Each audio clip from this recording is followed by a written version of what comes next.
Hello. നമ്മളൊക്കെ കുഞ്ഞിതായിരിക്കുമ്പം നമുക്കൊരു നല്ല പെയർ ഓഫ് ഷൂ കിട്ടിയാൽ എന്താ ചെയ്യുക?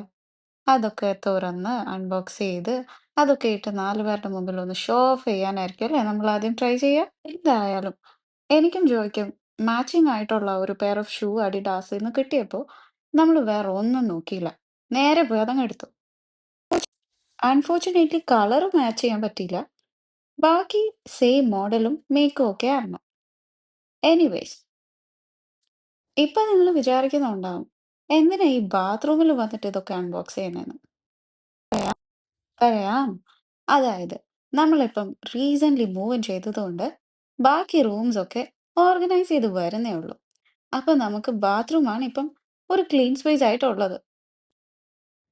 പിന്നെ ഞാൻ ആദ്യം പറഞ്ഞ പോലെ ഷൂ ബോക്സ് കയ്യിൽ കിട്ടിയപ്പം അൺബോക്സ് ചെയ്യാനുള്ള ആ ഒരു ടെൻഡൻസി കാരണം വെയിറ്റ് ചെയ്യാൻ പറ്റിയില്ല. എനിഹൗ ട്രൈ ചെയ്ത് നോക്കി. ഭയങ്കര ഇഷ്ടായി. കംഫർട്ടും സ്റ്റൈലും നമ്മുടെ ഔട്ട്ഫിറ്റ് തന്നെ അത് ഹൈലൈറ്റ് ചെയ്യുന്നുണ്ട്.